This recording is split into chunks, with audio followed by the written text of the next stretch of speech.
Bien, bonjour à toutes et à tous. Nous avons en prélude à notre assemblée générale d'IESF une conférence par l'éminent professeur Rossi.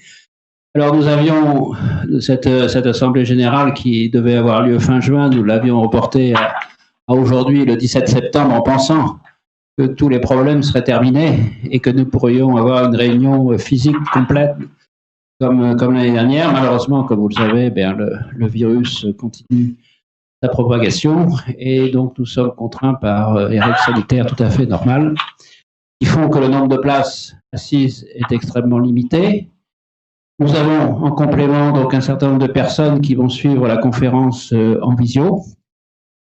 Et puis après, nous entamons l'Assemblée générale normale. Donc je voudrais d'abord remercier le professeur Rossi de s'être déplacé exprès à l'initiative de Marie-Claude Ponchon, que je remercie également, pour nous faire cette conférence que je suis sûr vous allez trouver fort intéressante.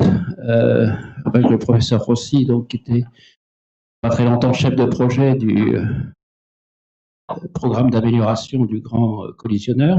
Mais Marie-Claude Ponchon va vous en dire beaucoup plus sur le professeur avant que celui-ci intervienne lui-même. Donc je vous souhaite une excellente conférence et puis je vous dis sinon à tout à l'heure pour l'Assemblée générale.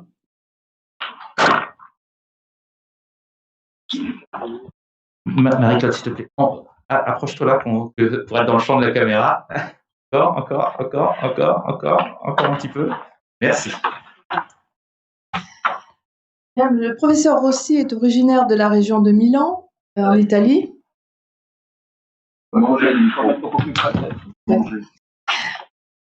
Spécialiste de la physique, il s'oriente vers la supraconductivité appliquée aux accélérateurs de particules et contribue à de nombreux projets dans le domaine dans différents pays.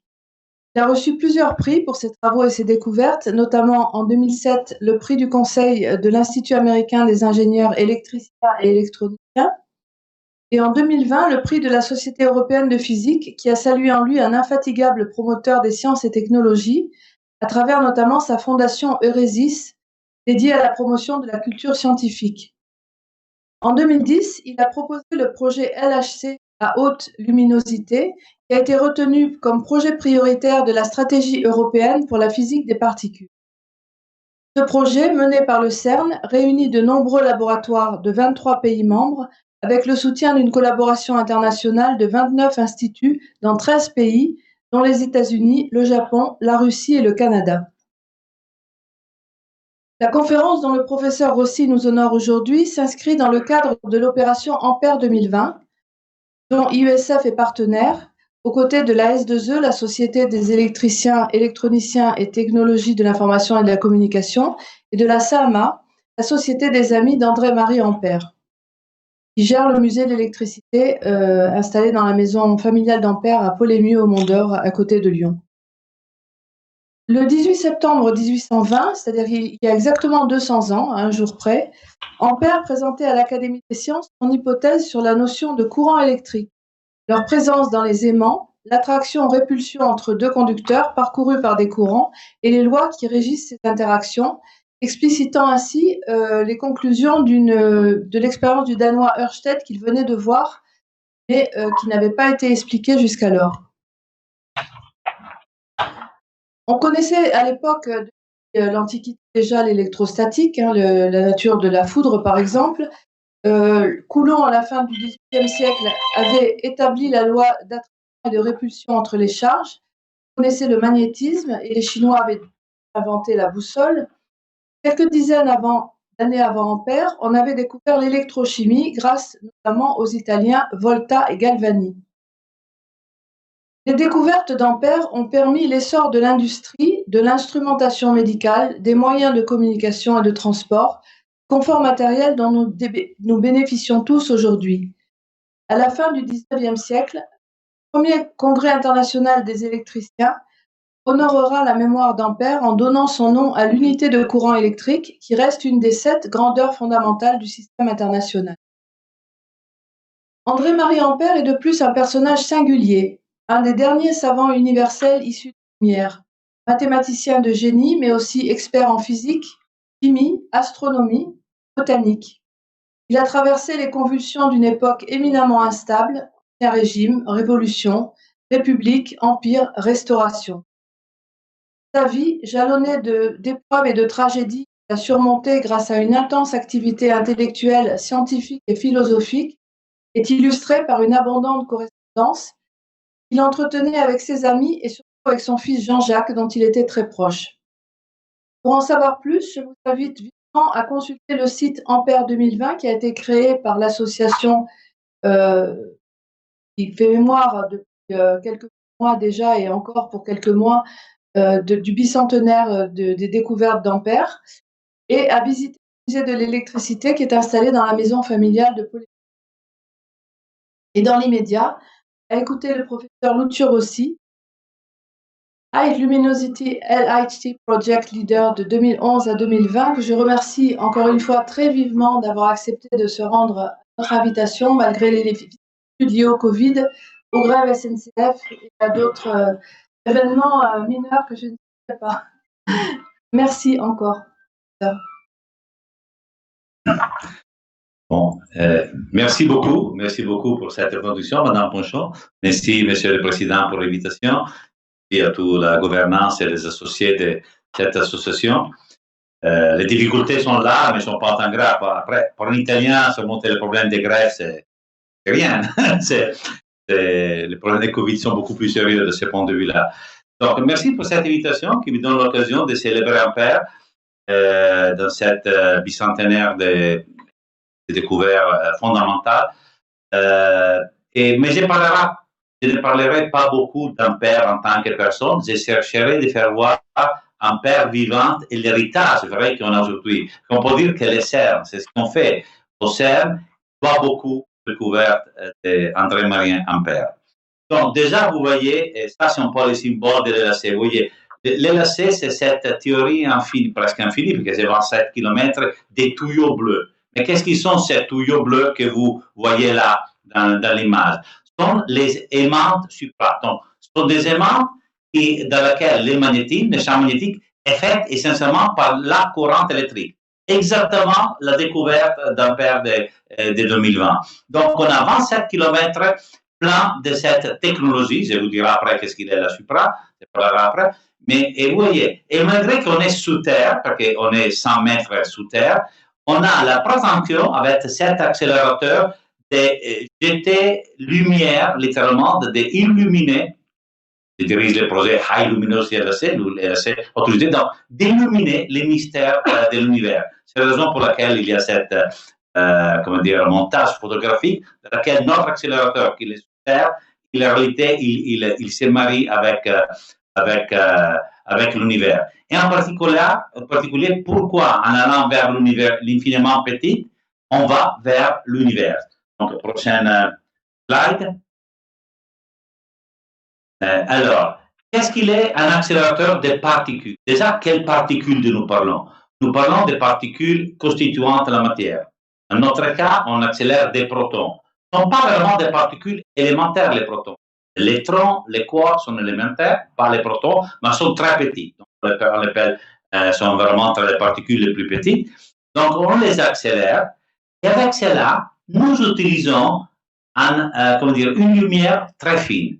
La lumière de la mécanique quantistique. Pour voir, il faut toujours une onde, une longueur d'onde. Par exemple, pourquoi nous pouvons jouir des images très bien définies de la haute résolution, high resolution, image de la télévision aujourd'hui? Pourquoi nous utilisons pour voir, nous utilisons qu'est-ce qu'on appelle la lumière? C'est une onde électromagnétique très fine, comme beaucoup de vous savent, c'est très petite, c'est de l'ordre des micromètres, un peu plus petite. À cause de cela, nos yeux, ils peuvent être sensibles à distinguer, avoir une résolution dans l'image de l'ordre des micromètres. C'est très fort le micromètre, c'est un millionième de mètre. Donc, vous prenez un mètre, divisé par 1000, c'est un millimètre, divisé encore par 1000, un millionième de mètre, c'est un micromètre. Ça, on le sait très bien. Alors, qu'est-ce qu'il a à faire l'accélérateur? Évidemment, on peut voir mieux. Mais on est limité dans la longueur d'onde qu'on utilise. On pourra utiliser, par exemple, les rayons X. Évidemment, merci à rayons X. Par exemple, si vous allez au Soleil, les grands rayonnateurs de synchrotron qu'il est ici à côté de Paris, à Paris Sud, vous pouvez voir jusqu'au niveau de peut-être pas 10 nanomètres, quelque chose comme ça, niveau de nanomètres. Nanomètres, quoi veut dire? Veut dire, je prends les micromètres et je divise encore par 1000. Donc, c'est un milliardième de mètre. C'est très fin. Est-ce qu'on peut aller plus loin? En théorie, oui, mais c'est plus et plus difficile si on utilise les ondes directement. Par ailleurs, on voit toujours avec des ondes. Pourquoi en français, les animaux, en anglais, is bad. Chauve-souris, excusez-moi. Merci. Alors, la chauve-souris, par exemple, ils voient avec des ondes, mais ce ne sont pas les ondes électromagnétiques de la lumière. Ils sont des ondes acoustiques. Et à cause de les ondes acoustiques, ils sont plus longs, et à cause de cela, on a une résolution mineure, parce que les ondes sont plus longues. Il y a aussi des autres raisons, mais la base, c'est cela. Une des raisons pour laquelle, quand on voit cette jolie image des infrareds, les soldats américains qu'ils voient dans les déserts, dans la nuit avec les lunettes infrarouges, ben, les images sont toujours moins définies. C'est un peu comme les serpents qu'ils voient aussi avec les infrarouges, les reptiles, mais c'est moins défini l'image. Pourquoi? Parce que les ondes sont plus longues. Donc, l'idée plus longue et courte, mieux est définie. Mieux est la définition. On peut résoudre mieux l'image. Alors, qu'est-ce qu'il a à faire avec l'accélérateur de particules? Ben, vous devez savoir qu'il y a un grand scientifique français, le prince Louis de Broglie, excusez-moi, un petit moment de défaillant, de Broglie, il a fait une découverte exceptionnelle. Comme Einstein, parmi les plusieurs choses qu'il a fait, la raison pour laquelle il a eu le prix Nobel, ce n'était pas la relativité, c'était parce qu'il a découvert que la lumière, les ondes sont des particules. C'est l'effet photoélectrique, c'est pratiquement la découverte que les ondes sont des particules. Les quantums de lumière, les photons, on l'appelle aujourd'hui. Louis de Broglie, il a fait la découverte symétrique. Les particules, ils sont aussi des ondes, ils se comportent comme les ondes. Incroyable, c'est une chose encore plus étonnante, mais c'est vrai. Aujourd'hui, c'est une particule, il a associé une onde, est-ce que je le peux utiliser pour voir? Oui, on peut l'utiliser pour voir. Et tandis que la capacité de résolution est donnée par la longueur d'onde associée à la particule. Vous le voyez, je ne ferai pas avoir beaucoup d'équations, mais certes, c'est une équation fondamentale. La longueur d'onde lambda associée, c'est égal à une constante, c'est la constante de Planck, bon, on ne va pas parler de cela, c'est un numéro fixe, divisé par le momentum, donc l'énergie, de quelque façon. Plus la particule est énergétique, plus l'onde associée est petite. Et donc, je peux voir mieux. Pour vous dire, aujourd'hui, les choses qui voient mieux sont les microscopes qui utilisent les électrons, qui sont des particules, mais en utilisant cette relation, ils peuvent voir à mieux que le nanomètre. Il arrive à Armstrong. Et regardez, dans l'accélérateur LHC, que c'est les plus grands accélérateurs, de loin les plus puissants, les physiques des particules, il faut voir littéralement les quarks. Parce qu'avec cette relation, vous voyez, je mets l'énergie dedans, c'est dans la plate de P, je mets l'énergie, donc le momentum de l'LHC.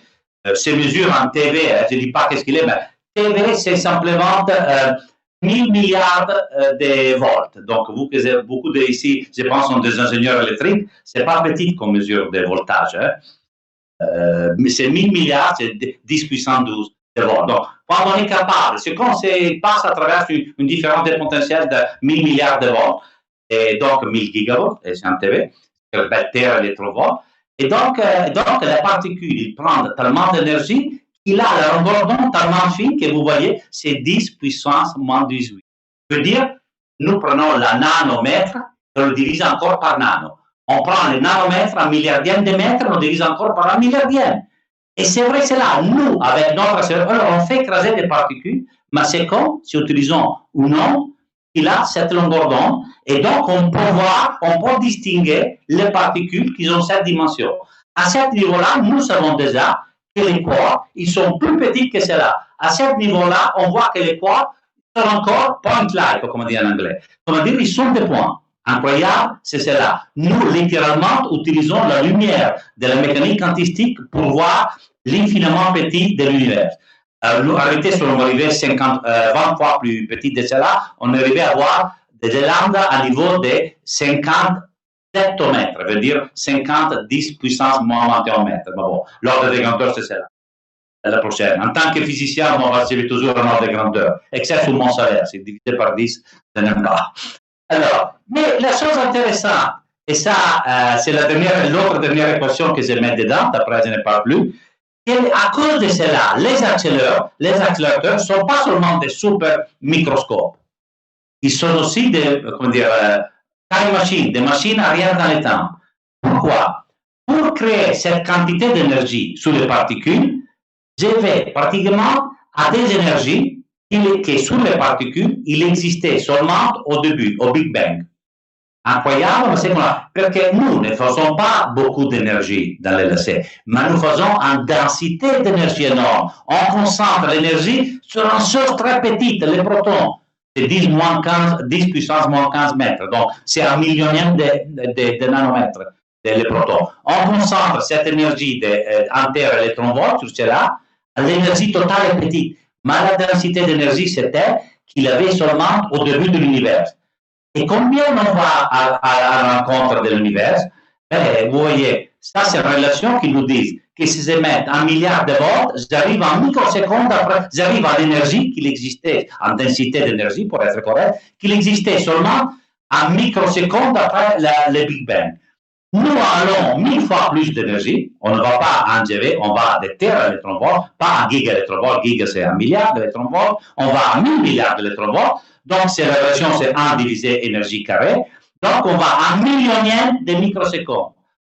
1 millionième de microsecondes, c'est un picoseconde. On voit l'univers, les composants de l'univers, tel qu'il était 1 picoseconde après l'univers.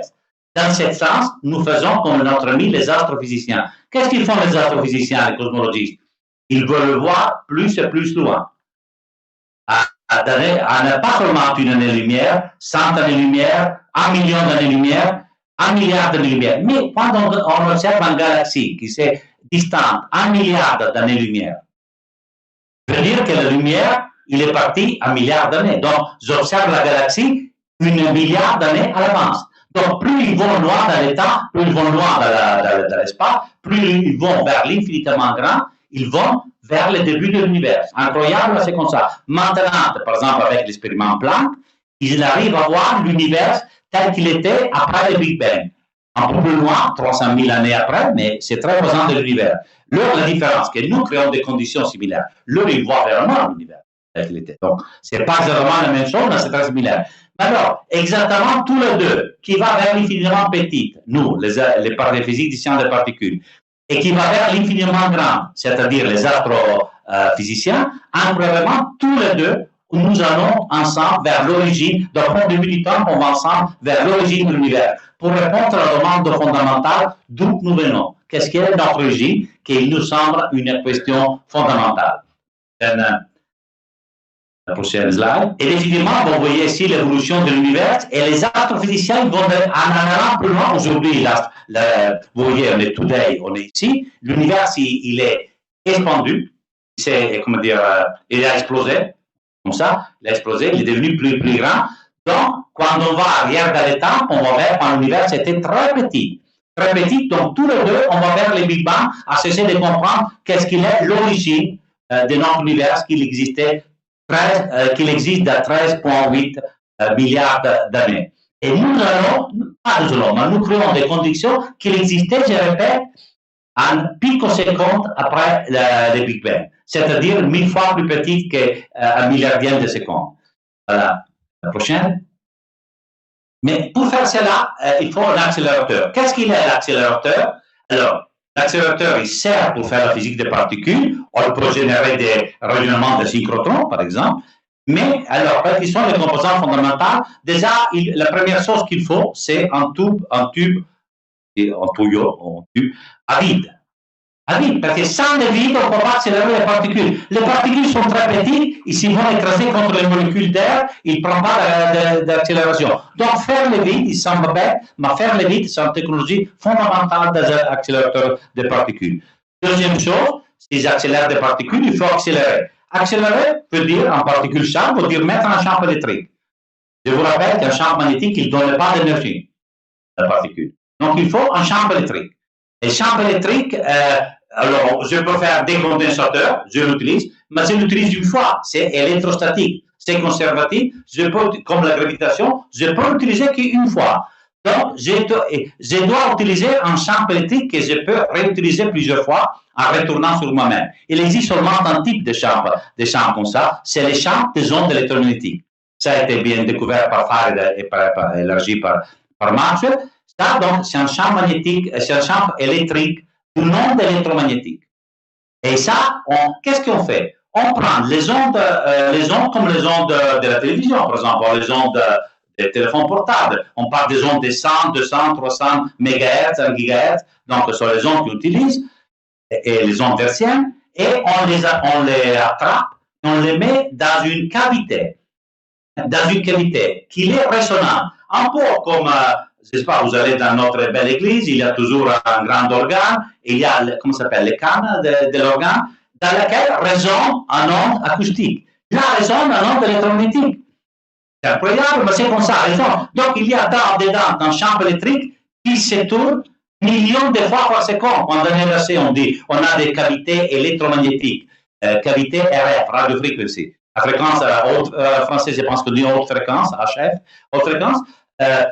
On dit haute fréquence, 400 MHz. Donc, l'onde se tourne, les champs électriques se tournent 400 millions de fois par seconde. Bien. Les particules utilisent les moments que le champ électrique il est dans la bonne direction pour accélérer les particules. Après, une fois accéléré, et à cause du fait que ce n'est pas un champ conservatif, ce n'est pas un champ électrostatique, je le peux utiliser plusieurs fois. Je peux tourner encore. Ça, nous l'utilisons normalement, mais ce n'est pas donné. Moi, quand j'explique aux étudiants la différence entre champ électrostatique et champ électromagnétique, je vois qu'il y a toujours quelque chose que moi-même je redécouvre. Et c'est les seuls qui font cette chose-là dans la nature. Il n'y a pas d'autre. L'autre chose incroyable, et ça on arrive à l'Ampère, sont les champs magnétiques. Parce que les particules, comme je peux les guider, c'est bien, les champs électriques, c'est comme les moteurs de la Ferrari, de la Renault, je ne sais pas. Tant qu'Italiens utilisent la Ferrari, même. C'est pas trop à top à ce moment. Alors, c'est le moteur, c'est qui donne l'énergie. Mais pas faut le conduire. Une voiture sans contrôle, sans système de pneus et de guidage, il ne vaut rien une voiture. Voilà. Donc, il faut les champs magnétiques pour guider les particules. Et les champs magnétiques sont formés par des aimantes formées par les courants. Donc, c'est vraiment un accélérateur circulaire, il est plein essentiellement des champs magnétiques qui conduisent les particules. On a des champs dipolaires, on l'appelle, donc des champs qui vont de bas à haut, ou de haut en bas, ou de bas à haut, qui tournent les particules, on l'appelle dipôles, parce qu'ils font courber les particules, ou des champs quadripolaires qui évitent que les particules se dispersent. Vous prenez un système laser, n'importe quoi, vous le pointez très loin, et il y a toujours la divergence. Il faut focaliser les faisceaux, toujours. En plus, si c'est un faisceau de particules chargées qui tentent à se répulser l'un l'autre. Donc, on a besoin des champs magnétiques de tous les sons. Ils sont tellement puissants, vous allez voir, que dans le LHC, c'est même pas plus convenable d'utiliser du fer, de la culasse. Il y a toujours la culasse, mais pour des raisons de sécurité, c'est là. Mais les champs sont presque tout donnés par des courants libres. C'est vraiment la courante électrique qui génère presque tous les champs magnétiques dans les aimants LHC, sans l'aide du fer. Et donc, c'est vraiment l'exaltation totale de la découverte d'Ampère, la relation entre les courants électriques et les champs magnétiques. Donc, cela, c'est en essence un accélérateur de particules. On peut aller à la prochaine. Et vous voyez, au CERN, on parle toujours de l'LHC. C'est bien, c'est l'accélérateur le plus puissant. Mais il n'y a pas que l'LHC. C'est toute une chaîne d'accélérateurs. Et je dis toujours, on a toujours l'impression que les scientifiques sont contraires à la tradition. Mais c'est pas vrai. La science, c'est l'exaltation de la tradition. On est ici aujourd'hui parce qu'Ampère, il y a 200 années, il a mis une pierre fondamentale dans la construction de la science. On construit sur la tradition, bien sûr, pour aller plus loin, pour faire un pas de plus. Mais le grand succès du CERN, c'est de construire toujours sur ce qui existait déjà. Donc, on a, par exemple, c'est l'accélérateur les premiers, les pièces ou les pièces B, on était construites, ou les Lina 4, il y a 30, 40, 50 années. Les pièces, c'est les plus anciennes, 60 années étaient construites. Les SPS, alors pièces veut dire proton synchrotron, sont des synchrotrons. On ne va pas discuter sur cela. Veut dire que la HF et les champs magnétiques sont synchronisés. Dans les changements, sont parfaitement synchronisés. Les SPS et les super protosynchrotons étaient faits dans les années 70 Les lacets étaient faits au début pour un accélérateur des électrons qu'on appelait LEP dans les années 90, 90, excusez-moi, ça c'est l'habitude suisse du 90, je pense que vous comprenez quand même. Et les lacets étaient faits dans cet accélérateur de 25 km dans les années 2000. Donc, on met vraiment en brique l'un sur l'autre pour la construction de la connaissance. La prochaine slide. Et vous voyez, des choses très anciennes. Ça, c'est les pièces booster. Qu'est-ce qu'on appelle les pièces booster? Vous voyez des photos d'archives. Prochaine. Ça, c'est qu'est-ce qu'on appelle les pièces. Les plus anciennes, vraiment, c'est 600 mètres. C'est notre workhorse. Je ne sais pas comment dire en français, mais c'est le cheval de travail, vraiment. Le cheval de travail du CERN, parce qu'ils donnent tous les faisceaux, ils partent de cet accélérateur. La prochaine. Ça, c'est le SPS, c'est des armes plus modernes, c'est quand même des années 70. Maintenant, il a une nouvelle vie. Il n'injecte pas seulement de l'LHC, prochain slide, mais il arrive, voilà, il arrive. Maintenant, il contribue aussi à des recherches sur les neutrinos. Donc, c'est très intéressant, c'est ce qu'on appelle la neutrino platform. Ce sont des particules très élusives, les neutrinos, mais on ne parle pas, mais éventuellement sur question, on en parlera. La prochaine. Et enfin,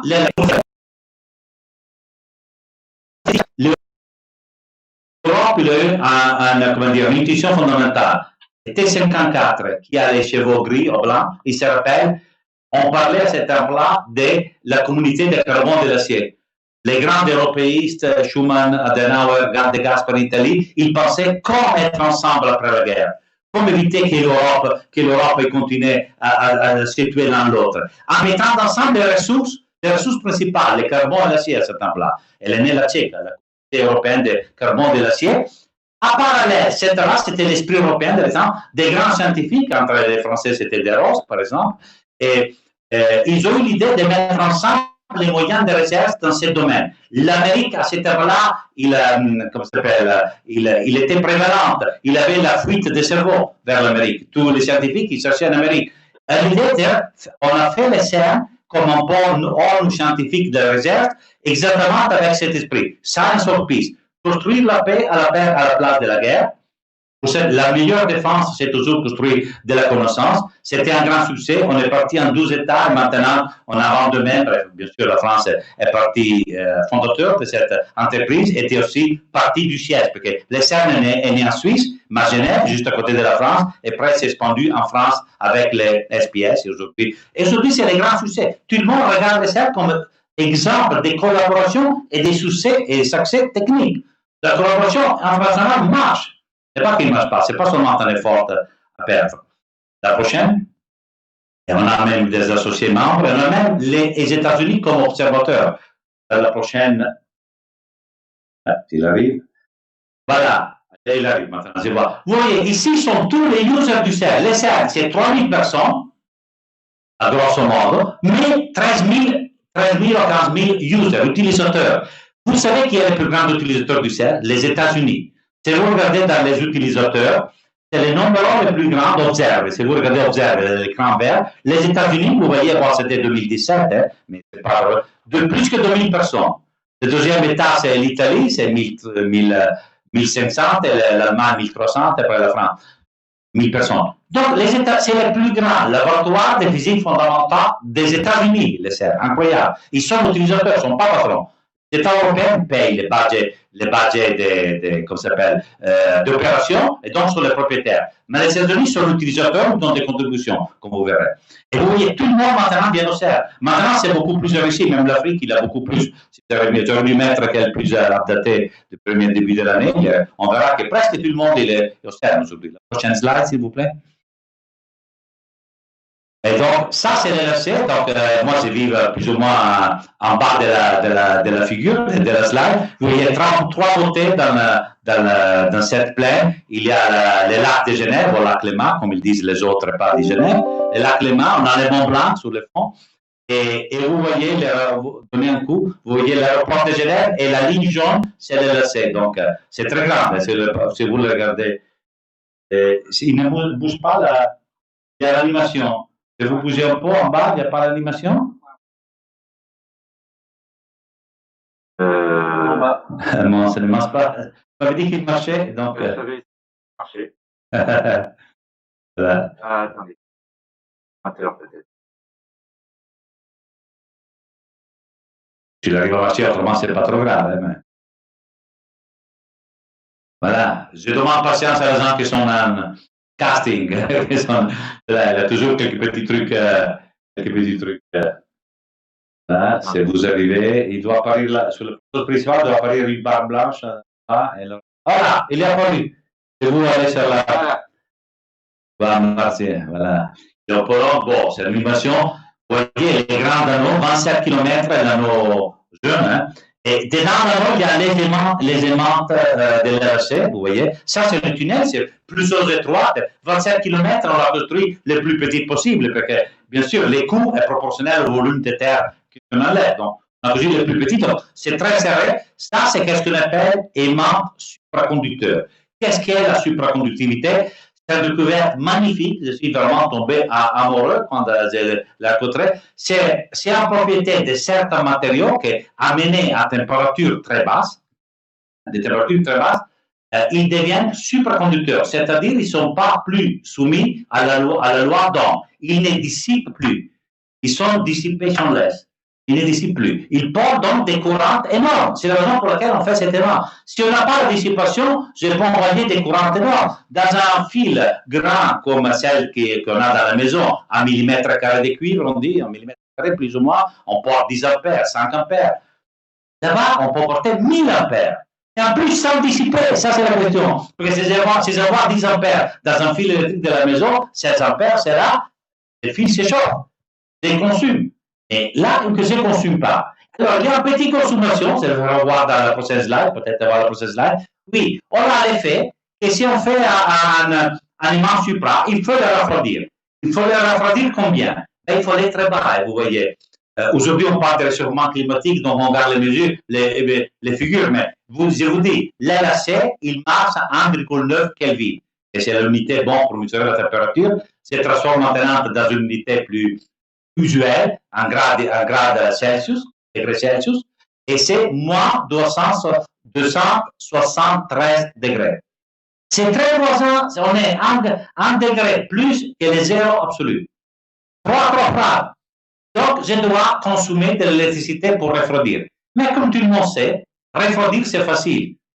L'interrupteur, les switches qu'on a dans la maison, ils ne sautent jamais, ils ne se déclenchent jamais à cause des frigos. Ils se déclenchent parce que tu utilises ensemble la lave-vaisselle, le four et notre chose qui chauffe. Et chauffer, c'est très cher en termes énergétiques. Refroidir, c'est très avantageux. On fume toujours, bien sûr, mais c'est très avantageux.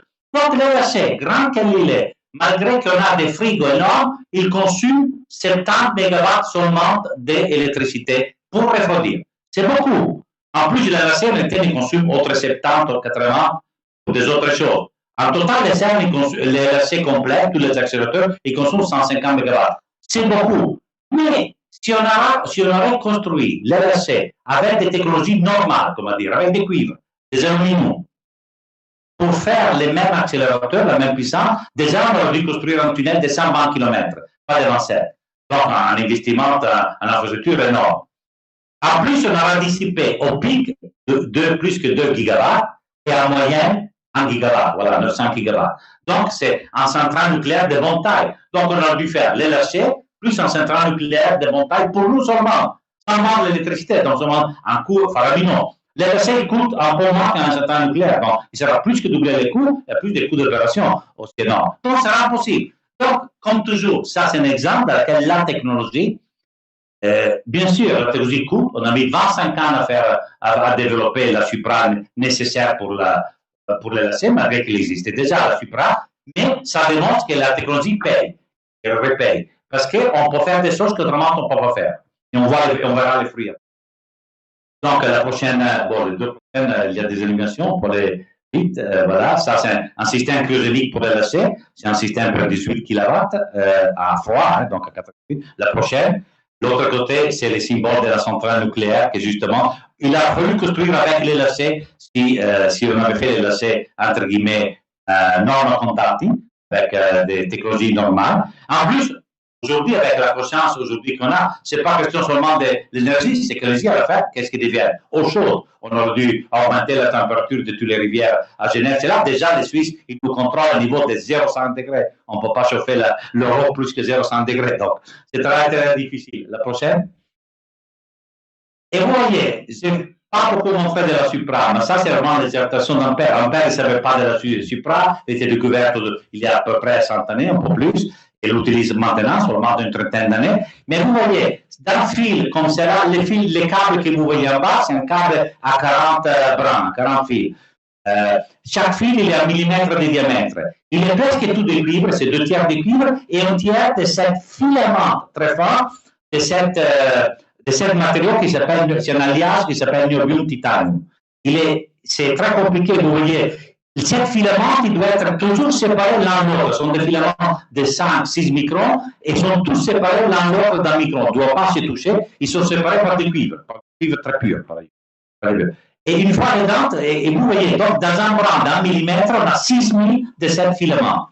Donc c'est très complexe, parce qu'en plus, c'est vraiment basé sur la mécanique quantistique, la Supra, c'est un phénomène très compliqué des corrélations entre couples d'électrons. Incroyable, tout le monde pense que l'électron se repulse, c'est vrai, mais dans certaines conditions, dans les matériaux solides, les électrons peuvent s'attraper. C'est-à-dire qu'il y a une force générée par l'interaction avec la réticule qui est plus forte que la séparation électrostatique que Ampère et Coulomb ils ont étudié, incroyable. C'est que ça, on crée des couples des électrons et ce sont les couples des électrons qui portent la Supra.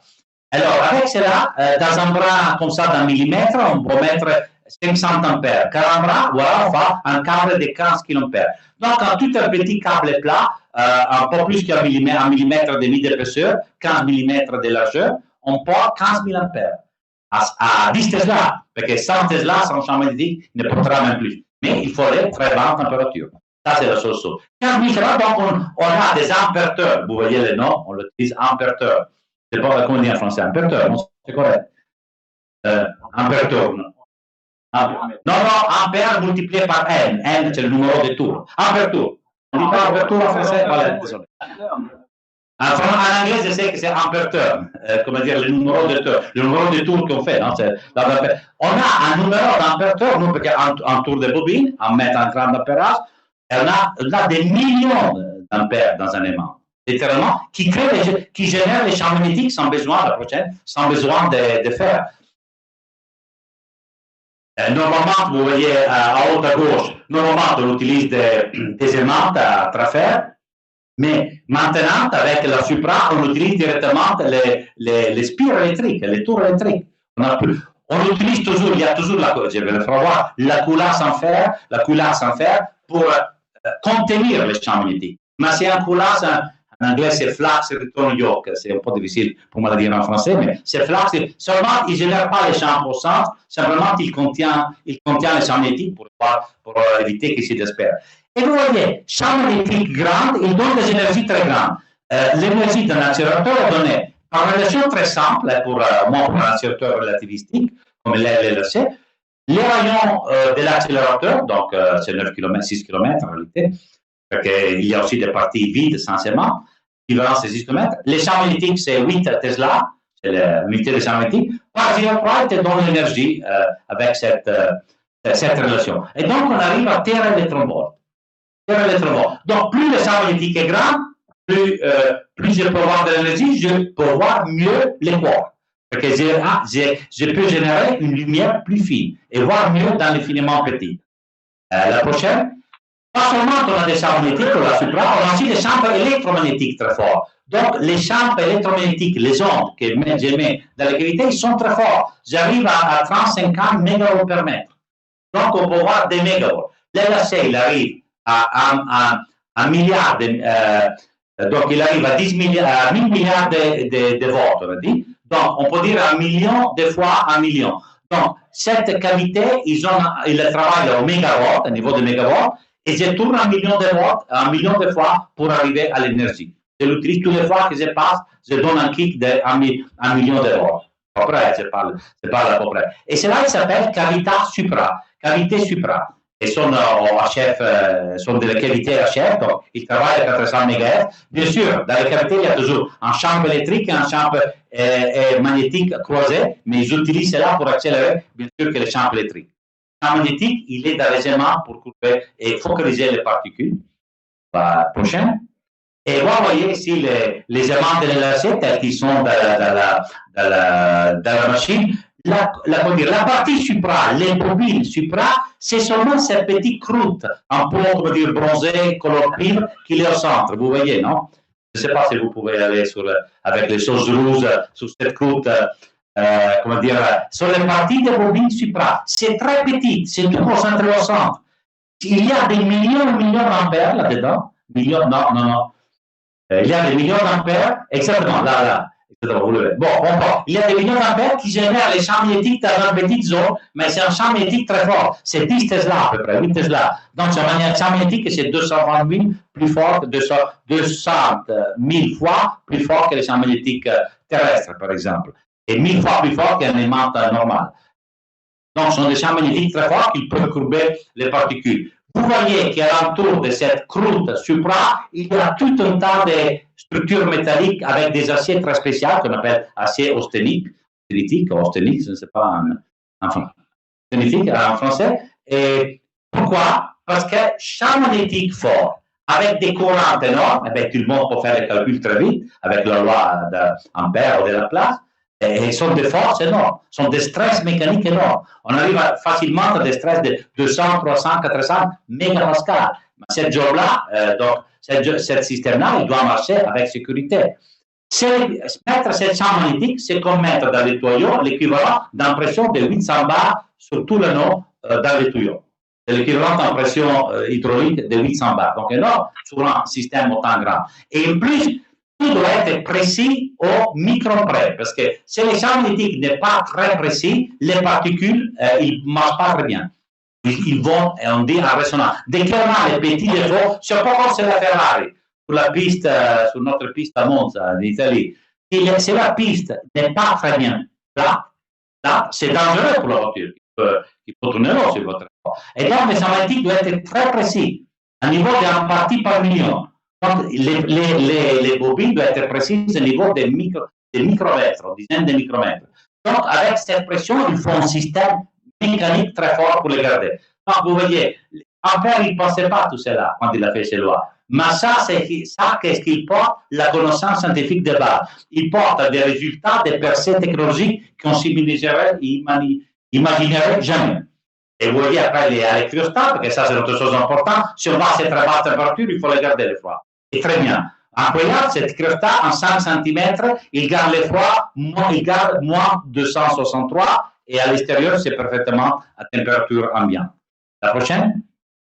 Et vous voyez, ici, c'est notre accélérateur, 27 km, qui génère la lumière. Mais comme on sait, générer la lumière, ce n'est pas suffisant pour voir. Pourquoi? Et pour voir, il faut une autre chose. C'est avec toute la lumière de ce monde ici. Et vous pouvez, si on enlève la lumière, vous ne me voyez pas.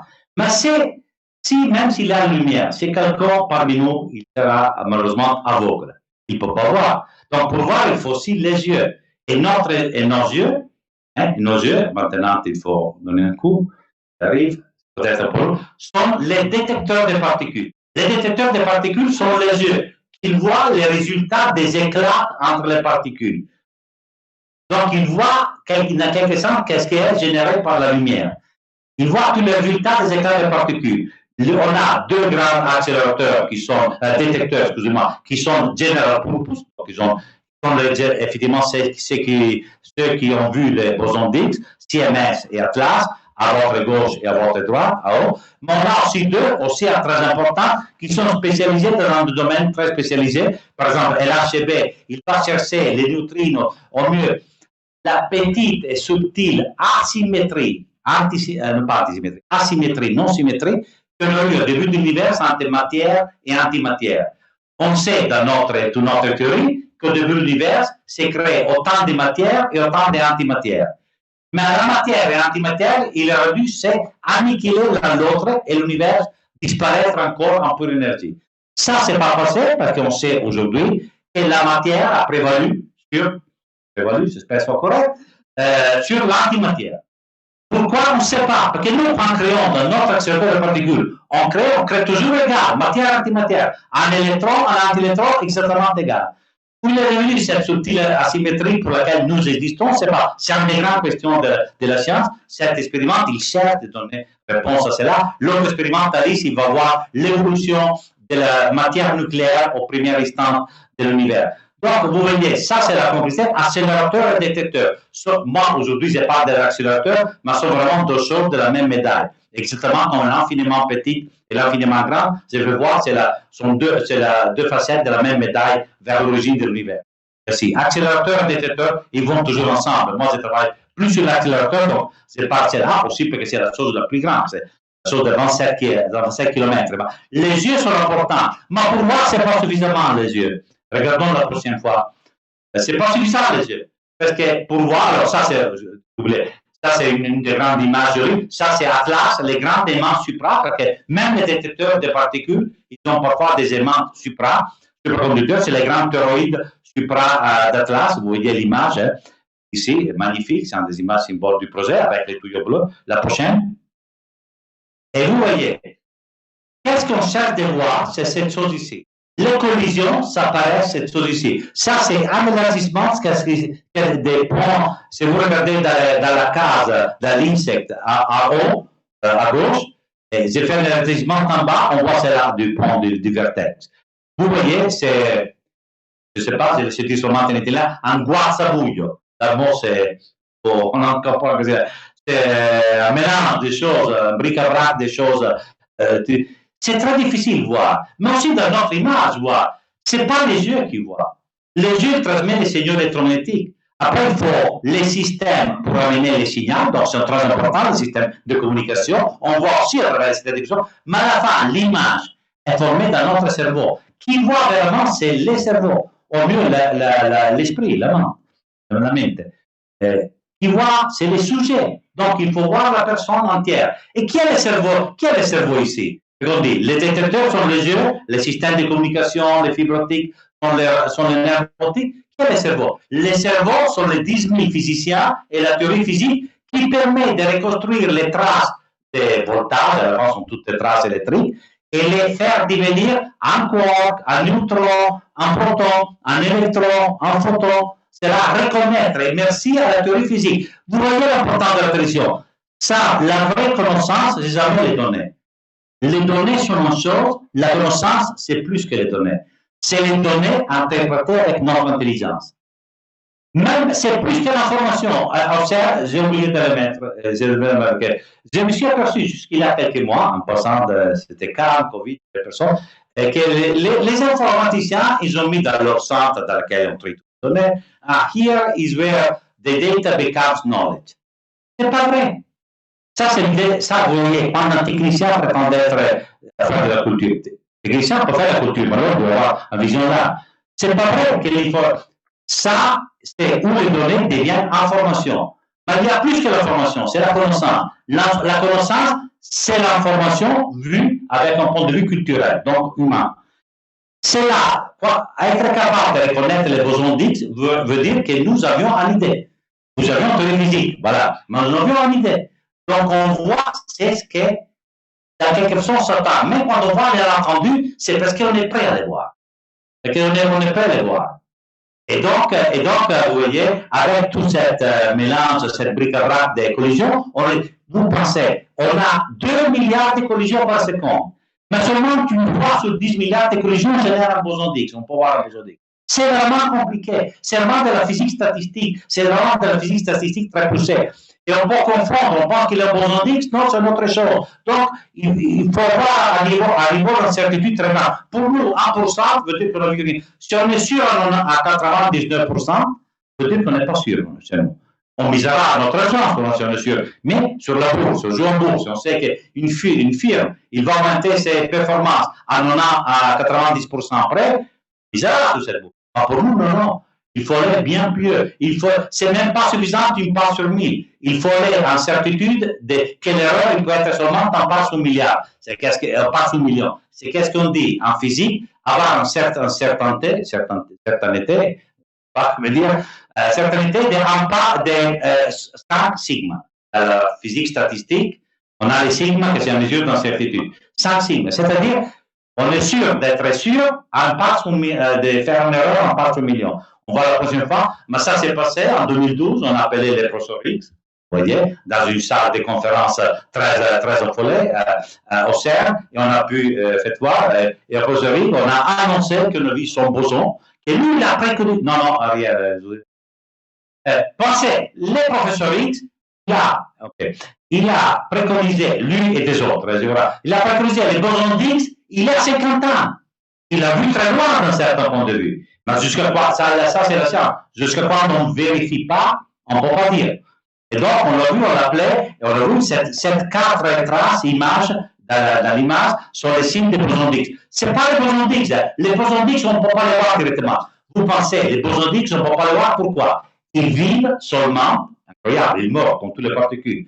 Techniquement, nous disons, ils décaient, comme on dit, mais ils vivent seulement un milliardième, des milliardièmes de secondes.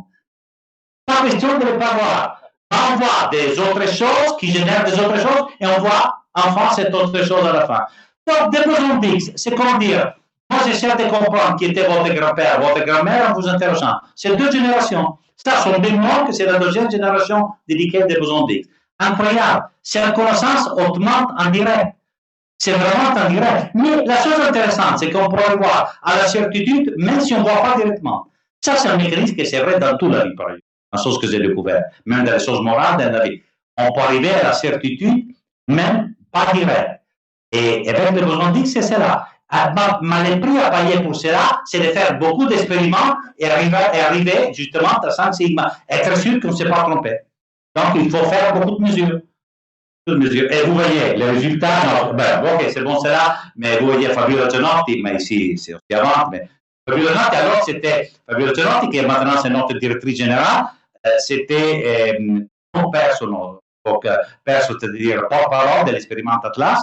Vous le voyez avec Joy Candela, les porte-parole de l'expérimente CMS, quand ils ont donné le prix Nobel. À qui ont donné le prix Nobel pour le besoin d'X? Au professeur François Englert et au professeur X. Donc, vous pouvez bouger, qu'il faut voir les photos. Voilà, les 2. Moi, j'aime bien rappeler aussi l'autre, tout encore, le professeur Braut. Le professeur Braut, il a préconisé les bosons d'X avec le professeur Englert, même en mois antique, mais indépendant.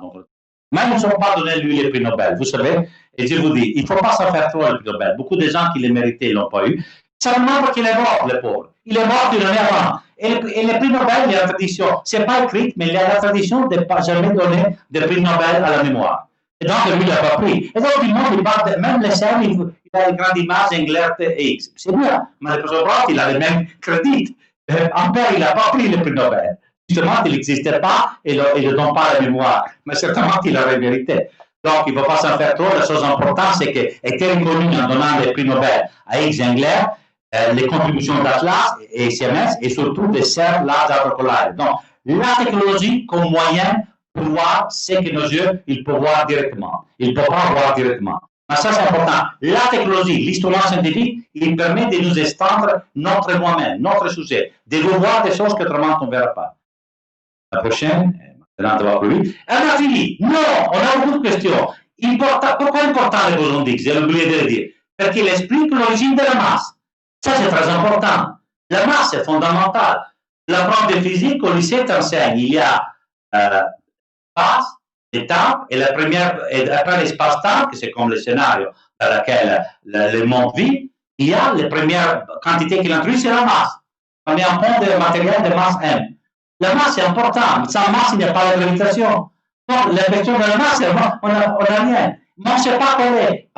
Il y a 50 années, les physiciens de particules, ils commencent à dire, mais pourquoi les particules, qui sont toutes élémentaires, ils ont des masses énormément différentes l'un de l'autre?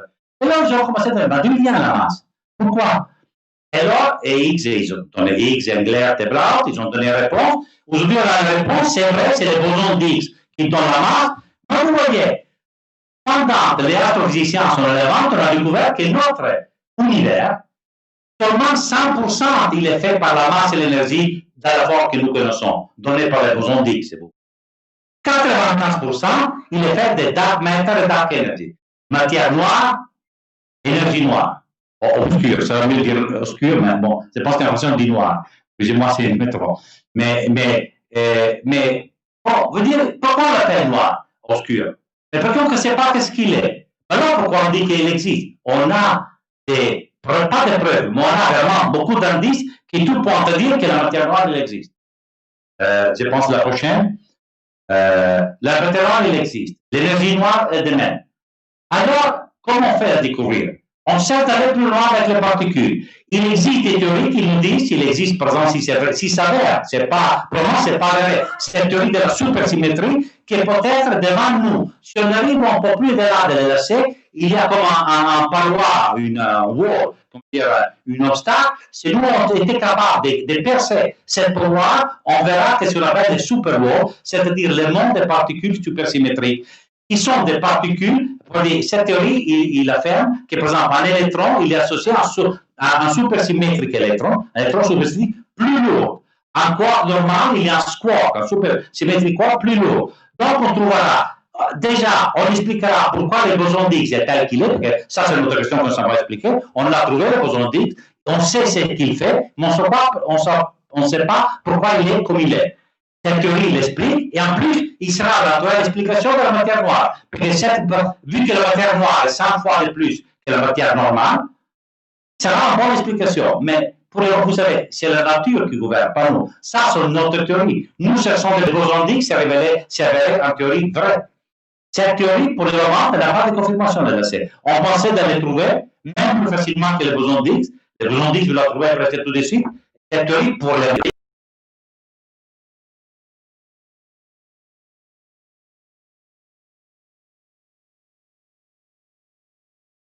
il faut plus de lumière. Donc, le projet que j'ai lancé, qui s'appelle LHC à haute luminosité.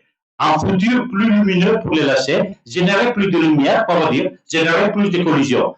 Parce que vous savez, si je dois chercher l'aiguille dans les, on dira, in the haystack, à boire des fois, si j'ai besoin de 10 aiguilles, c'est mieux d'avoir 10 boîtes de fois. Ça du sens, c'est super. Plus de statistiques, c'est pour avoir des choses fines. Si génère plus de collisions, peut-être que la pierre précieuse, donc les décays, comme les décadences des particules particulières qui contiennent une particule rare, je les pourrais avoir. Si j'ai plus de lumière, je les pourrais avoir mieux. Donc ça, c'est l'idée. C'est pas exactement comment augmenter l'énergie, parce que j'augmente pas la finesse de la lumière, mais j'augmente la quantité de la lumière. Et pour voir bien, s'il faut la finesse, mais il faut aussi la quantité de lumière. On sait très bien, plus de lumière est mieux. Donc, il faut faire. Donc, qu'est-ce qu'on fait? On augmente les collisions par un facteur 10. C'est beaucoup, hein? Facteur 10 sur un accélérateur, c'est beaucoup, surtout un accélérateur super. Là, on va à la prochaine. Et dans un délai, c'est un projet c'est à peu près 1 milliard, plus de 2000 FTE. Voilà, on va lancer à nouveau en collaboration internationale, même plus que la LHC. C'est une collaboration qui a commencé tout au début. Et maintenant, la Chine aussi et la Russie sont les dernières deux qui se sont associés. On a beaucoup d'Europe, mais on a aussi les Américains, vous voyez. Donc, celles qui ont commencé au début. Je disais à table, ce projet a commencé à arrêter en 2003-2005 par les Américains qui ont lancé la R&D fondamentale. Et après, pendant que nous étions pris pour construire l'LHC, et on arrivera à la tour de 2025. Maintenant, c'est plutôt déplacé vers 2026-2027. Une année, elle était déjà allée, et l'école sera certainement 6 mois, un part de 6 mois. Donc, on va. On génère des nouveaux. Mais une chose fondamentale de ce projet, et on peut se le permettre, c'est de générer de nouvelles technologies. Parce que vu que c'est un upgrade, une amélioration majeure, un upgrade, c'est grand, mais ce n'est pas énorme, ce n'est pas autant grand que l'LHC. Nous changeons à peu près 1 kilomètre et 2 devant 7 km. Mais les coûts, c'est un tiers de l'LHC. On double la vie avec un tiers des coûts. Et pourquoi on fait un percée technologique dans beaucoup de domaines? Et surtout, on va passer à la prochaine, dans les domaines des éléments supra. Vous voyez, on passe à de nouveaux supraconducteurs beaucoup plus puissants qui peuvent donner 20 km à 12 Tesla. Donc, on fait un écran de plus. L'autre, c'était 15, mais à 8 Tesla. Donc, 50% de plus, c'est beaucoup 50% de plus.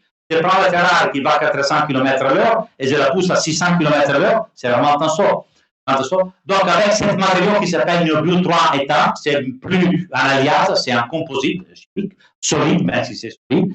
Et c'est malheureusement qu'il est très fragile, ça c'est la difficulté. Il a des performances électriques énormes, mais il est très fragile mécaniquement. Et continuons ça comme mon prof il m'avait enseigné, c'était un physicien, mais il adorait la mécanique, il mettait toujours l'autre la mécanique et la reine des sciences. Quand il passe la mécanique, les choses, même si c'est pour une chose électrique, c'est la mécanique mal faite, c'est facile de faire des courts-circuits. Donc, évidemment, c'est très difficile de faire marcher à cause de la mécanique difficile, mais maintenant on est en train de faire marcher, on a les premières aimants, on peut voir. Donc, on a vraiment fait 10 années d'études, 10 années d'R&D pour arriver à cela. Ça, sont les premières aimantes en 2020. Et voilà, encore, pour aller vite maintenant. Voilà, sur toutes les nouvelles constructions qu'on est en train de faire pour notre projet. Donc, l'ESM, il a pu devenir aussi un bon centre, pas industriel, mais de faire de l'R&D à l'échelle un peu industrielle. Parce que l'industrie ne pouvait pas le faire, c'était trop cher, il fallait une continuité. Et c'est là, et là, l'échelle, on s'est doué des laboratoires pour faire de l'R&D, pas de l'R&D. Oui, ça sont des objets longs 10 mètres, 20 tonnes de poids, donc des choses quand même un petit peu industrielles, les prochaines. Vous voyez les Américains qui sont dedans. Ça sont des cavités supra HF, haute fréquence, spéciales pour les lacets. Vous voyez, là, c'est un problème de surface, donc on rentre toujours dans des chambres à haute clinique. Propre, des chambres propres, les prochaines. Il arrive, et vous voyez, par exemple, pour cette qualité supra, tout le monde nous aide, aussi pour les aimants, mais vous voyez, tu prends la logistique, on fait un morceau ici, un morceau d'un côté, après il revient, on revêtit le morceau d'un côté, il va en Russie, il revient chez nous. Il y a aussi une logistique, des collaborations importantes. Et c'est un coût extérieur. Si on faisait tout au CERN, on payait moins. Mais on a deux avantages. Déjà, les autres États contribuent, donc ce n'est pas tout aux frais de CERN, mais ce n'est pas seulement l'argent, c'est la contribution intellectuelle. Dans la science, 1 plus 1, il faut toujours plus que 2. Parce que se mettre ensemble, il en non. C'est ce que je ne vois pas, mon ami, mon collègue, il le voit. La collaboration, c'est vraiment une synergie énorme. C'est très important. Je suis convaincu que c'est là, dans les façons dues. Mais, par exemple, collaborer avec les Asiatiques, franchement, il faut aussi être attentif. Ils ont la tendance à aspirer beaucoup, surtout les Chinois. Donc, il faut bien. Pas trop fort? OK, il faut bien être attentif. Et voilà. Donc, vous voyez, dans cette collaboration, tous. Vous voyez, c'est un des très beaux cas dans lequel la Russie collabore avec les États-Unis.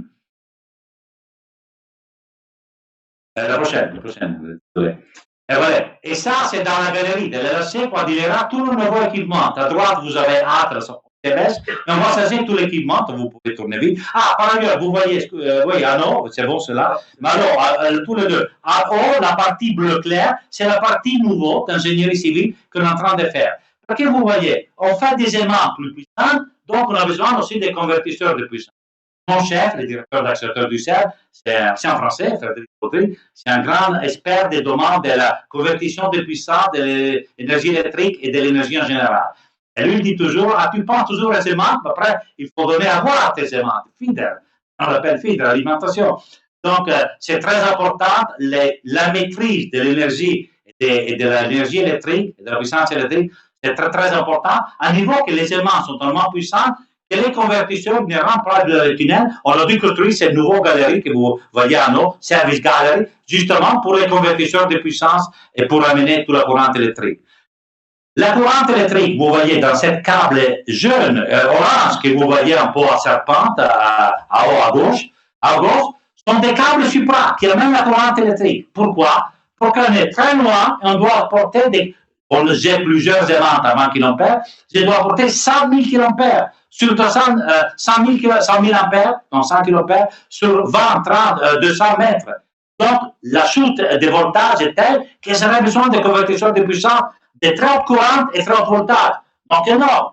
Donc, on a décidé d'avoir des câbles supra pour avoir la courante électrique à très haut ampérage et à bas voltage, à 20 volts. Avec cela, on épargne beaucoup. Malgré qu'il soit difficile de faire supra. Donc, vous voyez, à notre percée, je n'ai pas parlé de l'application, on va vite maintenant. Voilà, encore, collaboration internationale, vous voyez tout le monde. Vous voyez la percée qu'on est en train de faire. Avec les lacets, on est arrivé à ce point, vous voyez les diamants bleus, qui est le signe de lacets. Là-bas, avec 8 Tesla, avec un seul lacet, on va vers les 12 Tesla. Donc, c'est un saut de 50 de plus, et on espère donner un coup de... et encore un autre. Voilà, ça, c'est à Luminosi LHC, et on espère en futur d'aller même plus loin. Merci à l'LHC Haute Luminosité. On fait passer cette technologie, vous voyez, on va dans un nouveau domaine qu'on appelle du et après on espère d'exploiter complètement, exactement comme l'LHC. Il a exploité au maximum. D'exploiter complètement dans le but étant en construisant un super accélérateur de 100 km que vous avoir avec cette technologie.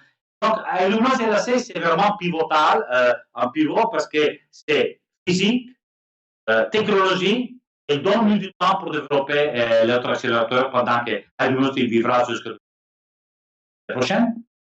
Vous voyez, ça c'est intéressant, 7 kA sont des lignes spéciales avec des matériaux supra qu'on appelle magnésium dichloride. Ce sont des lignes comme ça, vous voyez. Et on va vous donner un coup. On a fait récemment un test. On a prouvé pour la première fois les 100 kA. Les câbles de 100 kA, voilà, test à droite, des 100 kA. Donc, ça, c'est vraiment comment cette réalité. RTD, par exemple, il a eu un programme européen avec nous pour le développement de cette ligne. Ils sont intéressés, pour le moment, c'est encore très tôt, mais beaucoup comprennent l'intérêt. Bien sûr, ça, c'est la courante continue. On ne peut pas continuer à transporter des mégawatts et mégawatts à côté des villes avec la radiation électromagnétique, avec l'espace qui mange. Bien sûr, c'est pas cher en ligne aérienne, mais il mange beaucoup de. Donc, l'idée d'aller sur des câbles intéressants, c'est quand même une chose intéressante et là, je suis pas très adapté. À la prochaine. Et bon, ça, on le saute, éventuellement, s'il y a des questions. Et vous voyez, elle continue. Il faut voir qu'une grande entreprise technologique a besoin quand même des choses de base. Les génies civils, on a besoin de construction souterraine. Donc, on a besoin de construction souterraine, donc on a transformé les scènes en un chantier. On augmente la construction du ciel de 20% dans les ponts 1 et 5, ou la près de l'LHC, donc 1%. On fait de nouveaux prix. Belle galerie, vous faites voir. Allez. Vous faites voir, c'est vraiment pour faire. Et ils sont des images très lourdes, des images très lourdes, donc il arrive une à la fois. Voilà, vous voyez, il y a beaucoup d'images. Dans cette année, il est sûr que l'image de ces côtés. Vous voyez les tunnels où gérons tous les alimentateurs, les convertisseurs de puissance. Pour le moment, on a eu la chance qu'on est bien protégé. On n'a pas eu un seul accident. On ici Santa Barbara, des mineurs. J'ai découvert que les mineurs, ils ne mangent jamais une autre fois la Santa Barbara. Même dans les frères laïcs CERN et suite. Santa Barbara, voilà. Santa Barbara. Santa Barbara, oui. Alors, aujourd'hui, vous voyez l'effet. Quelqu'un, pendant qu'on déjeunait, m'a posé la question quels sont les temps du ciel. Oui, l'avantage du ciel, c'est la planification long terme. Faire cette grande entreprise de la planification long terme. Aujourd'hui, on est en pleine exploitation de l'LHC. On est 2020, on est presque. L'LHC, il a encore quelques années de vie, pas beaucoup. Et maintenant, on n'est pas loin, on est en train de construire le HLRC. On est 3 années à la fin. Et après, on commencera l'exploitation, la physique, HLRC. Mais on est en train déjà de dessiner, de penser au prototypage des grands future colliders. C'est-à-dire que les future colliders, on va à la prochaine. C'est un anneau, vous voyez, l'LHC 25 km, vient un an, bon, par rapport à cet anneau qui est ligne pointillée, la ligne orange pointillée. On pense à un anneau de 100 km, entre 80 et 100 km, on pense à 100 km, qui sera plein d'aimants supra à haut champ. Si c'est ça, LHC était 8, à Luminosité 12, on va rester là. Toujours, on cherche toujours à prendre avec la luminosité, on fait une nouvelle technologie, de l'exploiter, on va aller plus loin. Avec 100 TIV, on sera. Or, les supersymétries existent, il doit être quelque chose. On doit trouver les grilles modèles qui pourquoi le boson d'X est tel qu'il est, la matière. J'espère, moi. Là, la prochaine. Est-ce qu'on est seul? Non, et ça, c'est simple. Parce que l'LHC, il a tué tous les autres accélérateurs, l'américain et l'allemand, et fermé, parce que l'LHC était 3-4 fois plus puissant. Quand on a commencé en 2009, les autres, ils ont arrêté. On est le seul dans ces moments, mais il arrive quelqu'un d'autre. Et tout le monde s'est uni, ça rassemblait derrière. Pas de problème, dans les serres, c'est le patrimoine commun de l'Europe déjà, de l'humanité, 2000 scientifiques américains qui viennent. Mais maintenant, vous voyez les Chinois, c'est ce qu'ils appellent Chinese Tuscan. Façon de faire des vins comme la Toscane. Pas comment. Comme le Bordeaux. Pas comment. Mais bon, l'appel de Chinese Basket, ce sont ils ont proposé de faire un anneau de 80-100 km, ils ont dit, en 60, 100 km. Et donc, ils sont en train de faire des projets sérieux. Ils sont beaucoup plus. L'avantage que nous avons, 10 années plus de marge d'avantage technologique. Dans notre technologie, ils sont un peu plus avant dans les technologies des RF Supra, des HF Supra, des qualités Supra, mais sur les aimantes, ils sont très derrière. Mais c'est donc, les cas, comme Shanghai, c'est comme ça. Donc, c'est sud-est, on va un peu sud, là, on ne plus. Je sais que c'est plus, mais pas trop loin de Pékin. Ils sont frais, ils sont agréables. Je ne suis jamais allé. Et là, ils ont cette idée, pourquoi? Leur intéresse la physique fondamentale, bien sûr, être le premier, mais j'intéresse la prochaine slide. C'est que pour faire cette entreprise, il faut développer des technologies. Bien sûr, je dis les aimants supra, mais les aimants supra vous dites de la mécanique fine, de la technologie des solid state physics, etc. Mais aussi des nouveaux matériaux, des process, des cuisiniers à large échelle. Power efficiency, c'est très important. Autre chose, reliability and availability. Plus le complexe devient grand, doit être fiable. La fiabilité devient autant importante que la performance. Mon fils, j'ai mon fils, c'est une machine très performante, mais après, il est toujours tombé à l'eau. Il est toujours en panne. Donc, la fiabilité devient, plus la machine devient complexe, plus la fiabilité devient importante. Pour parler des computers. Et la chaîne est représentée dans les années glorieuses de vos 3% de tout le mondial de data dans le monde. C'est singulièrement le plus grand données du monde, pas pour rien. Pas beaucoup de monde le savent. Le web, il est inventé au CERN, les data grids, c'est la prochaine. Et vous voyez, on peut même en l'idée d'aller plus loin avec de nouveaux superconducteurs qu'on appelle high temperature superconductors, on aurait même des demandes de 20-25 là, on va plus vite. Là, plus bas, c'est pour ça s'il a des alors, on a aussi des autres accélérateurs dans les paniers, mais sont moins puissantes. On a un, c'est appelé clic, 50 km, c'est quand même puissant, et c'est un accélérateur linéaire, donc basé sur la gravité, pas supra. Et la prochaine encore. Alors, on a un petit peu d'applications. Une des applications qu'on pense qu'il donnera la luminosité passée, je vous ai dit, c'est la contribution à la renewable energy. Je pense en français. Sustainable energy. Parce qu'avec ces câbles, avec les produits d'énergie renouvelable, on a toujours des problèmes qu'on produit l'énergie très loin où on l'a conçu. Donc, le transport d'énergie est important. Plus que 1000-2000 km, vous savez très bien que l'AC en Alternate, c'est pas bien. Et en plus, interconnecter les réseaux entre différents, c'est très compliqué. Donc, pour les grands puissants, déjà aujourd'hui, le transport d'essai demande d'autres. Et quand on va en transport d'essai, le câble supra, c'est un vrai alternative. À la place d'avoir un ligne de 100 gigawatts, bon, c'est un fit, mais on a un électroduc à mettre enterré sous terre qui est grand, on a l'oléoduc, donc c'est quelque chose que n'importe quelle mer acceptera sur son commune. Tandis que si tu veux dire en mer, je ne sais pas en France, mais en Italie, si on va dire en mer qui passe à l'électroduc de 1 gigawatt sur son territoire, il va faire croiser, c'est enchaîner devant parce que faut pas, parce qu'il a les personnes qui disent la pollution électromagnétique. Ouais, c'est vrai. Donc, clairement, aller en décès et aller vers la supra, c'est vraiment la chose propre à faire. Un jour, je ne sais pas quand, mais un jour, il sera comme ça. Parce que c'est inutile de l'énergie, porter de l'énergie. Avec cela, non pas, dans notre réseau, on compte 10% pour transport de l'énergie. Donc, c'est là, pas plus. Voilà, super, une autre idée. L'année dernière, il a finalement, comment dire, un éolien qui marche à Supra, en danois, à Tesla. C'était un projet payé par l'Union européenne avec un moteur Supra. Donc, ça, c'est de la réalité, avec des OTC, 100 MW, c'est bon. Domaine de l'application. Pas beaucoup de monde dit ça que la PET scan, la PET scan a été faite au CERN.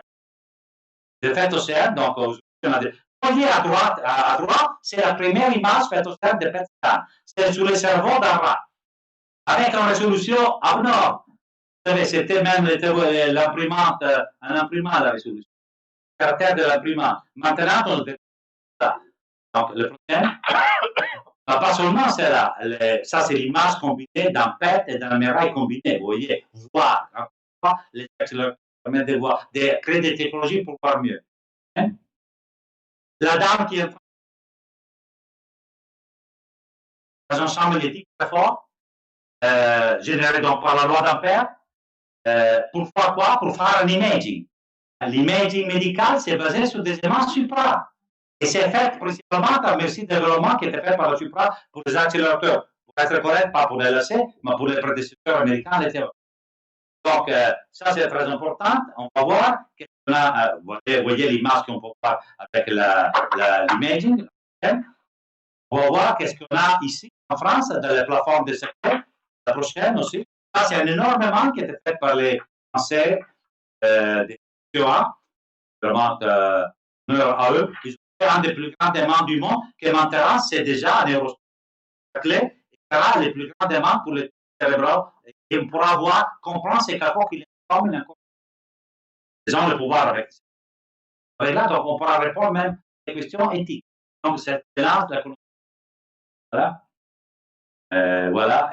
Bon, ça, c'est la production du PET, encore des éléments supra qui peuvent aider la production des radioisotopes pour PET, parce que la PET dépend des radioisotopes. Et puis, si on fait plus de centrales nucléaires, on a moins et moins de radioisotopes. Ça, c'est un grand problème pour la PET.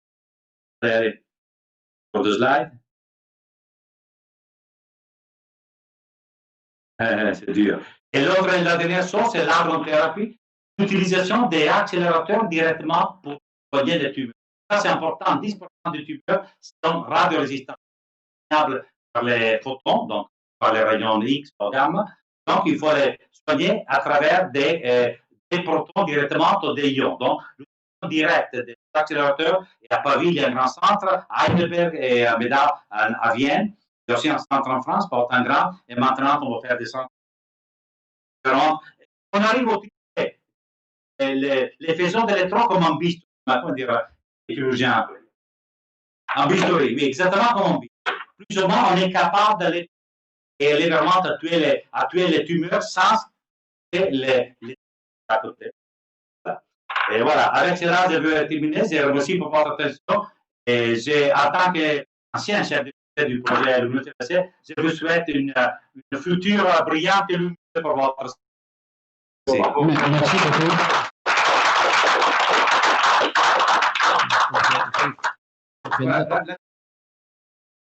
Vous la caméra. Bon, encore. Je pense que vous avez réussi à vous mettre d'autres personnes qui ne sont pas forcément des spécialistes de choses. Je fais partie d'ailleurs. Et donc j'ai trouvé ça vraiment intéressant. Est-ce qu'il y a des questions? Quelques minutes. Est-ce qu'il y a des questions dans la salle, pour ceux qui sont invités peuvent poser des questions aussi ou pas?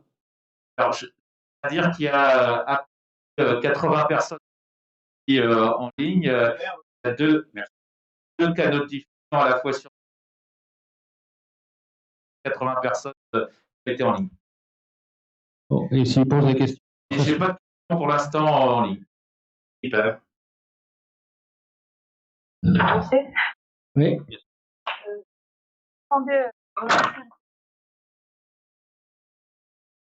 Alors aussi, et lui demander un mot de la gestion d'un tel projet, un grand nombre d'intervenants, de pays, comment gérer de cette équipe, gérer les succès, les difficultés.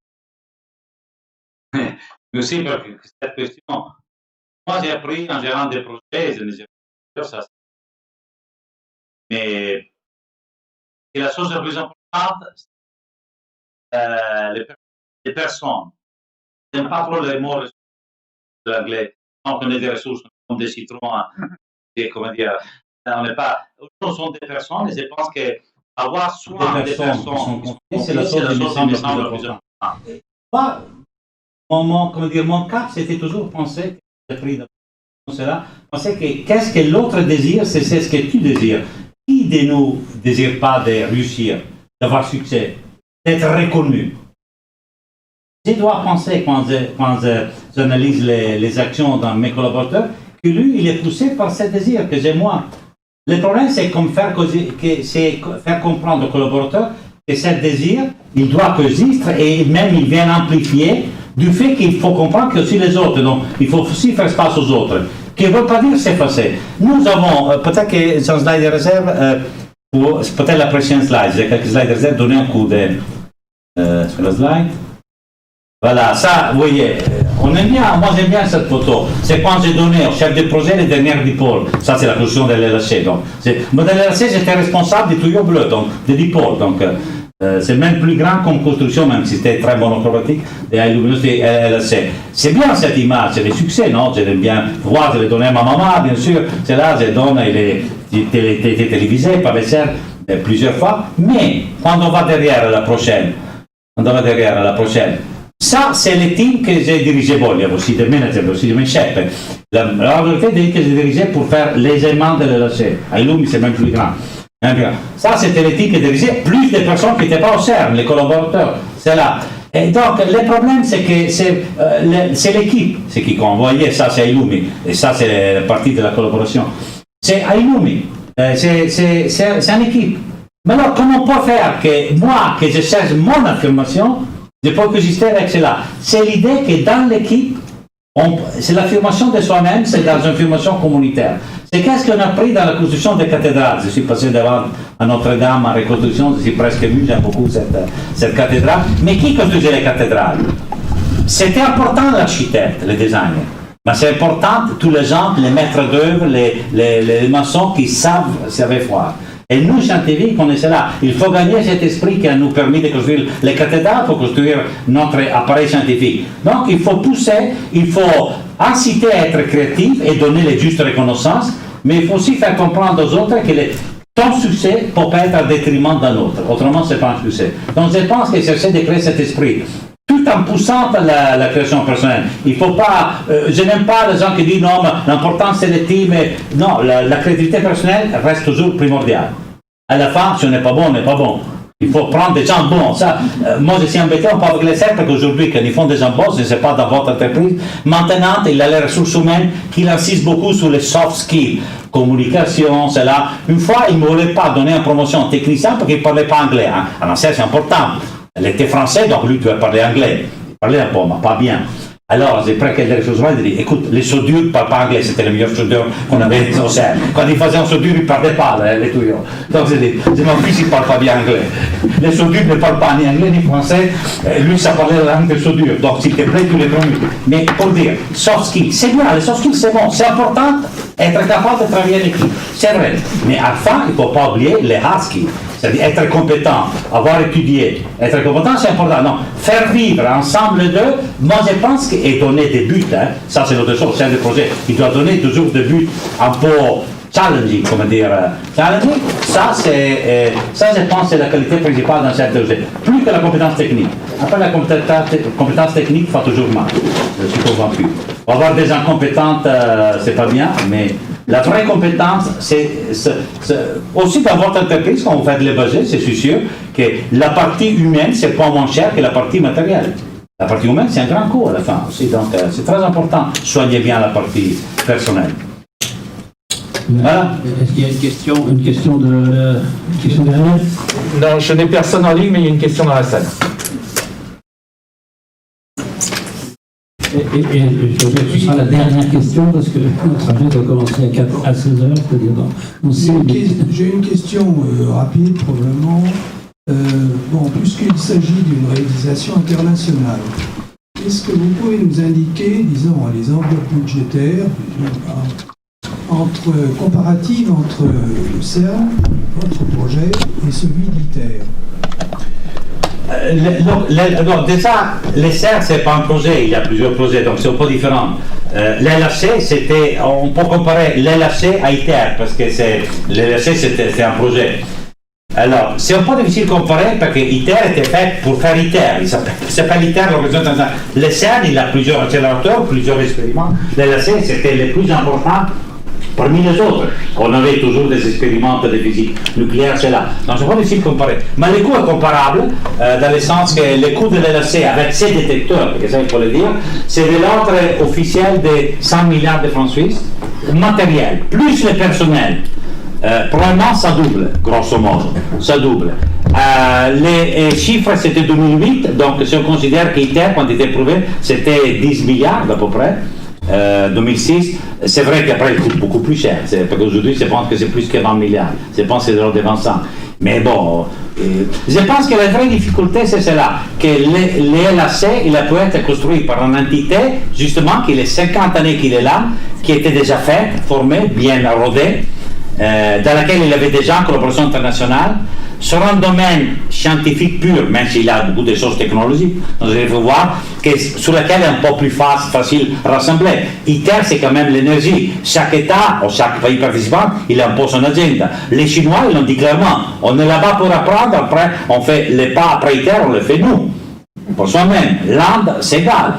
C'est clair, ITER, il faut dire, ITER il est très cher, moi je connais un peu bien ITER, un peu parce que je suis un physicien du plasma, un peu parce que j'ai aidé, collaboré, on a eu une collaboration, ils ont même payé pour donner des informations, pour en reverser beaucoup, qu'est-ce qu'on a pris de la LHC, même comme projet, même aujourd'hui, on a une collaboration, c'est un ITER, donc je connais bien, il faut dire, ITER c'est un coût cher, parce que c'est pas utilisé pour le coût, ITER c'est utilisé afin que tout le monde apprenne tout. Et donc, c'est là un coût. Donc, quand les gens disent ITER, c'est trop cher, l'LHC est beaucoup moins cher. Et peut-être c'est plus complexe. ITER, c'est compliqué parce que c'est tout en machine. Dans 30 x 30 x 30, c'est tout. LHC a l'avantage que c'est long. 25 km, c'est pour mettre plusieurs équipes, l'intégration est plus facile. Mais probablement, c'est plus complexe, l'LHC. Mais ITER, il paye les frais du fait que c'est une collaboration internationale faite par les États top-down. Le fait que tout le monde apprenait tous, c'était important. Donc, ce n'est pas utilisé techniquement. Tout le monde, il a fait des câbles supra. C'est plus avantageux que qui les savait déjà faire, il produisait pour tous. Donc, ITER, il faut le juger aussi comme exercice de collaboration internationale pour apprendre. Les CERN, c'est là, il l'a fait, mais en 50 années. Donc, il a eu la vie plus facile.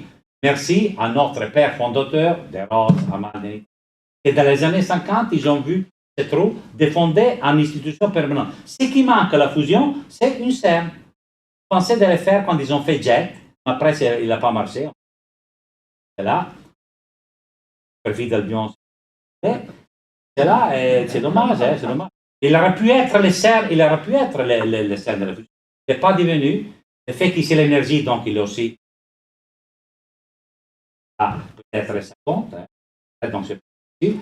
Donc ce qui fait que je pense que quand les gens ils sont sévères avec ITER, je pense qu'il faut être prudent parce que ITER, oui, il a eu des difficultés et puis maintenant il est un grand monsieur comme directeur, il est en français, le monsieur c'est un grand expert. Lui, je pense, je ne pense pas que les autres prédécesseurs étaient à la hauteur de Bigot, ça c'est la responsabilité. Mais il faut être un peu bénévole, vérité, parce que c'est un exercice par la politique. L'exercice dicté par la politique veut dire que ce n'est pas optimisé pour les coûts et pour. Bien, merci infiniment. C'est très communicatif, ça aide aussi dans la conduite des projets. Merci à vous pour votre écoute. Merci aux personnes en ligne. Bon, je remercie les personnes qui étaient en ligne, qui ont suivi la conférence sur YouTube. Je vais maintenant arrêter la diffusion sur YouTube. Ceux qui sont toujours connectés sur